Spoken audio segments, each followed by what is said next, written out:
G'day, everyone. We're reading more from this book. Starting off here.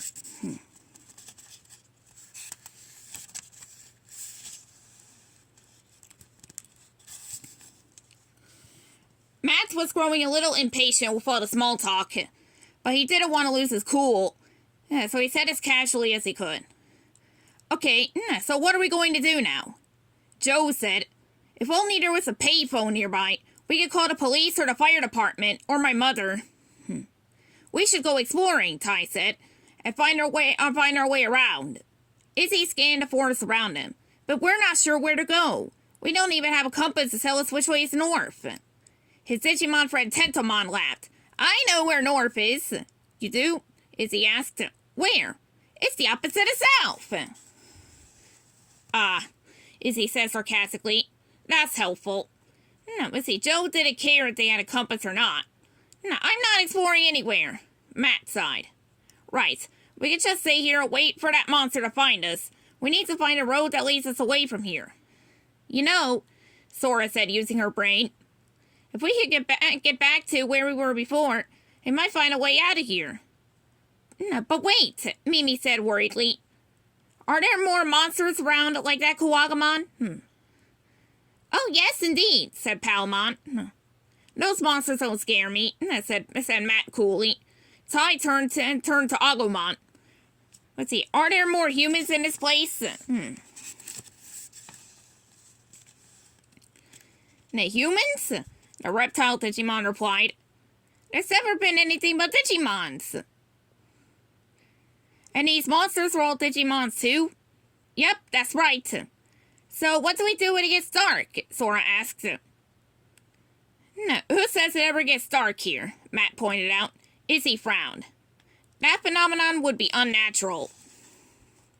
Joe snorted. And you call this natural? We don't even know what this place is.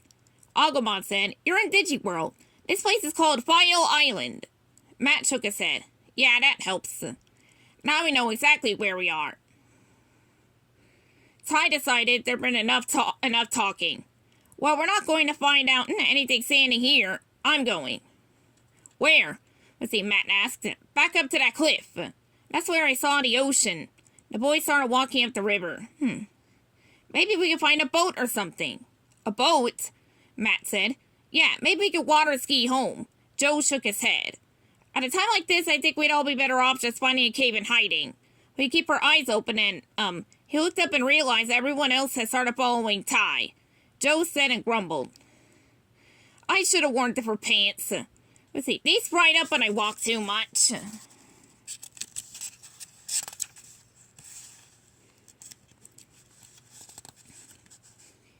The group walked along the edge of the river. As they did, the humans looked around at the fantastic world into which they'd fallen. In some ways it looked normal. There were trees, and a river, and mountains. But the trees were like none they'd seen, and the sky seemed to go from cloudy to clear in a moment's notice. Izzy, who was fascinated by machines, couldn't take his eyes off the Digimons. You say they're digital monsters, he said to Tentomon, but you don't look like machines to me. Oh yeah, Tentomon replied. Watch this. Tentomon's eyes narrowed, and an electrical zap jumped between his antennae with a zap. They walked on for a short time before reaching the end of the river, but instead of leading them back to the cliffs, the water led them straight to the ocean Ty had seen. As they reached the beach, they heard the last sound they expected to hear. It was a telephone ringing. Hurrying over a sand dune, they saw us ring. A telephone booths. Lined up right near the water's edge. It was strange enough to see telephone booths on the beach, but what was even stranger was the number of telephones. They seemed to stretch on and on into the distance. Telephone booths in the middle of nowhere, and one of them was ringing. Ty sprinted forward. We're saved, he yelled, but by the time he reached the phone, the ringing had stopped. Does anyone have any loose change? He asked. Call collect, Matt suggested. And hey, if you find a place that delivers, order us a pizza. Ty punched in his home phone number. The phone rang and someone answered. Hi, Mom, he started to say, but the voice that came on sounded like a recording. All said was, at the tone, the time will be 45 miles per hour in 90 seconds. What? Ty said in surprise. Either that's the wrong number or Mom's flipped. The next time he called, the recording was even more ridiculous. Today's weather calls for clear skies and occasional ice cream. He tried a third time and the recording said, this phone number exists only in your imagination. Please hang up and don't call back. Ty hung up the phone. Weird. He was tempted to try another phone and another, but something told him that every time he did, he'd only get the same sort of nonsense. He and the others gave up quickly, but Joe kept trying phone after phone. I think staying around here is a waste of time, Ty concluded. Matt frowned. But even if we can't call out, there's someone that might be able to call us. Besides, I think we could all use the rest. Ty looked at the others. They were all exhausted. And I'm hungry too, said Izzy. Does anyone have anything to eat? Ty asked. The 7 kids started going through their belongings to see what they had. Alta still had little digital devices that had crashed into the earth just before their adventure began. But other than that, they didn't have much. Ty had only his spyglass. Izzy had his laptop computer, a digital camera, and his cell phone. But not a single one of them had worked since they'd arrived in the Digiworld. Sora had a first aid kit, but nothing else. Matt, too, was empty-handed. Little TK stepped forward, smiling. Look what I've got! He opened his backpack to reveal piles of cookies and chips. They were all hungry, but Alta knew that eating those snacks on an empty stomach would just make them sick. Sora looked at Mimi's in a big bag. What have you got in there, Mimi? Cosmetics and hairbrushes?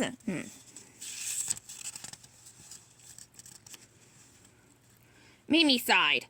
Well, let's see. She started pulling things out of the bag. I got a compass, cookie fuel, a flashlight, a Swiss Army knife, and some other stuff. Everyone's jaws dropped. Who'd have thought the little Mimi would be so, prepared? Why didn't you tell us you had a compass? Ty asked. I thought it would be fun to see how far we could get without one, Mimi laughed. Besides, it's broken. Matt said, but we could use the cookie fuel to light a signal fire. That's true, Sora said grumpily. Or I guess we could barbecue some telephones. Ty glanced over at the phones where Joe was still trying to call home. He noticed the bag Joe was carrying and gasped. Hey! Now Joe's got the emergency kit. Hey, Joe! Joe looked up from the phone. Don't you know it's rude to... Listen, Ty said. You've got food. A few moments later, they had opened the emergency kit and divided up the food.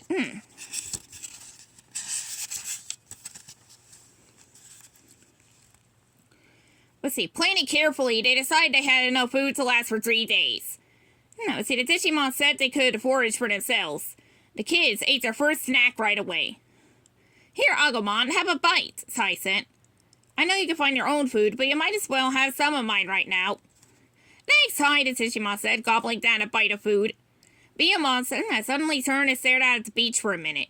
Beneath their feet, the ground began to tremble. What's wrong? Sora asked. Biyamon said softly, Trouble. Plumes of water suddenly shot up from the sand, as though something was pushing the water up out of the ground. I see water spouts blasted up through a whole row of telephone booths. Sending them, flying into the air. A few yards away from the group, the ground began, to rise up like a bubble. Scatter! Ty yelled. The humans and the Digimons backed away as something sharp and spinning pushed up through the ground. It looks like a giant drill. With spikes attached. Uh-oh, said Tentomon. It's Shellmon!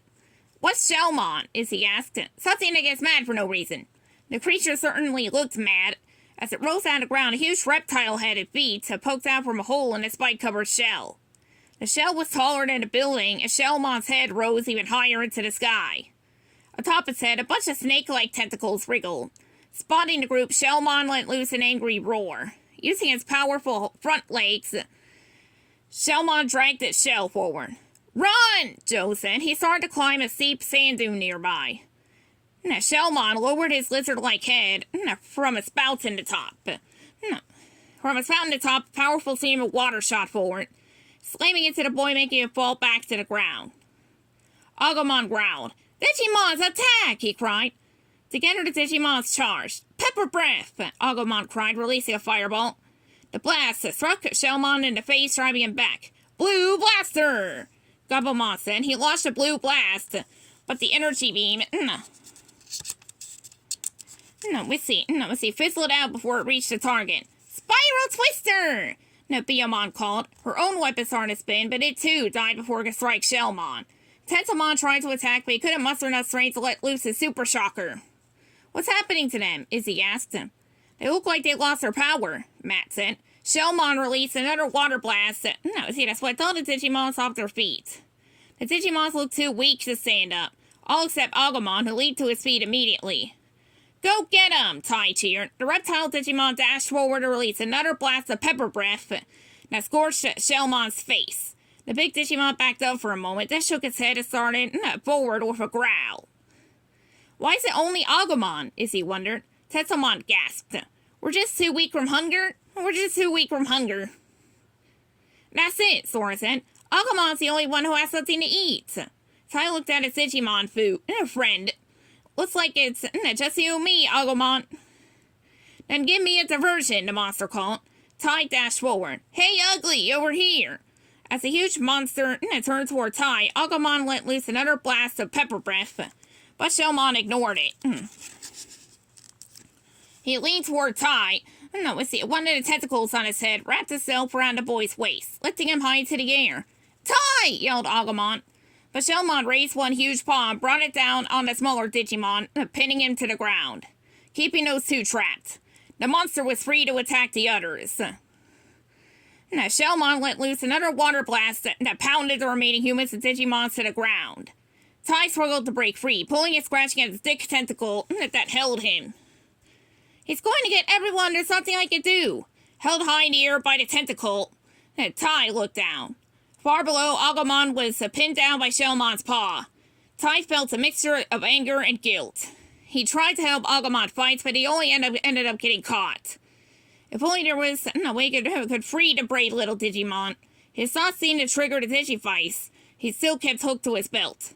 It flashed brightly, sending out a beam of powerful energy that streaked toward Agumon, filling him with a glowing light. Agumon's eyes flashed, and he shouted, Agumon! Digivolve too! Greymon! Instantly, the little Digimon began to change. He grew 10 times taller. And much broader and stronger. With the body of a giant lizard, but with long, sharp horns. On his head. He shrugged off Shellmon's paw easily. Throwing the other Digimon off balance. Startled, the evil Digimon dropped Tai to the ground. The cute face of Agumon was gone, although he didn't look nearly as mean as Shellmon. This new Digimon looked every bit as tough. Wow, Tai said, scrambling to his feet. Agumon is now Greymon. The two giant Digimon squared off, growling at one another. Then with a roar. I'll end this one off for now.